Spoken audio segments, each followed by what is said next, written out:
ప్రజల సమస్యల మీద చర్చ ఏది అసెంబ్లీలో? ప్రీతి సుగాలి మీ ప్రభుత్వంలోనే జరిగినటువంటి దారుణమైనటువంటి హత్య, రేప్ చేసి మర్డర్ చేశారు. దీని మీద చర్చ లేదు. తిరుపతిలో బీటెక్ విద్యార్థి జేమ్స్ ని చావబాది ఉచ్చ తాగిస్తే దాని మీద చర్చ లేదు. అనంతపురం జిల్లాలో రామగిరి మండలం ఏడుగురాలపల్లి గ్రామంలో ఒక బాలికను పైశాచికంగా 10 మంది పైనే రేప్ చేసి లైంగిక వేధింపులు గురి చేస్తే దాని మీద చర్చ లేదు. అదే జిల్లాలో ఒక ఎస్టీ గర్ల్ చనిపోయి శవంగా తెలిపితే దాని మీద చర్చ లేదు. కాకినాడలో రంగరాయ మెడికల్ కాలేజీలో అక్కడున్నటువంటి శాసనసభ్యుడు ఒక ప్రొఫెసర్ మీద దాడి చేస్తే దాని మీద చర్చ లేదు. పిఠాపురం మల్లాంలో సాంఘిక బహిష్కరణ జరిగితే దాని మీద చర్చ లేదు. కందుకూరు దప్పలంపాడులో సాంఘిక బహిష్కరణ జరిగితే దాని మీద చర్చ లేదు. సత్తెనపల్లిలో ఒక అంగన్వాడీ వర్కర్ తను పిలిస్తే ప్రైవేట్ గా రాలేదు, తనతో లైంగిక సంబంధంలో పాల్గొనలేదని మేము కమ్మాళ్ళం, మా ప్రభుత్వం మాది,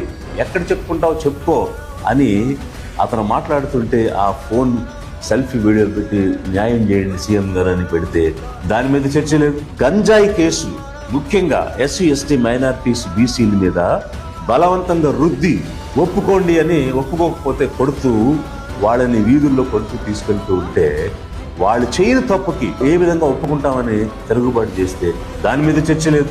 ఏలూరు జిల్లా కైకలూరులో ఒక ఊరేగింపు జరుగుతున్నప్పుడు పక్కన నడుస్తున్నారని చెప్పేసి గొడవ పెట్టుకుని వాళ్ళని కత్తులతో పొడిచి పొట్ట కోసేశారు కైకలూరు నియోజకవర్గంలో. అది చర్చ లేదు. అవి శాంతి భద్రతలు కావు. దానికి సంబంధించి శాసనసభ చర్చించదు. శాసనసభలో ఆ సబ్జెక్ట్స్ రావు.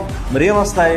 కానీ గౌరవ కామినేని శ్రీనివాస్ గారు మాట్లాడతారు ఏమనంటే, సినిమాల్లో వేషాలు వేసేవాళ్ళు వేయించేవాళ్ళు వస్తే వాళ్ళకి ప్రోటోకాల్ సరిగా దొరకలేదు గత ప్రభుత్వంలో అని దాన్ని చర్చిస్తారు. అంటే సినిమా యాక్టర్స్ కి ప్రోటోకాల్ అనేది ఒక సబ్జెక్టా? దానిని విలువైనటువంటి శాసనసభ సమయాన్ని దానికోసం చర్చించాల్సిన అవసరం ఉందా?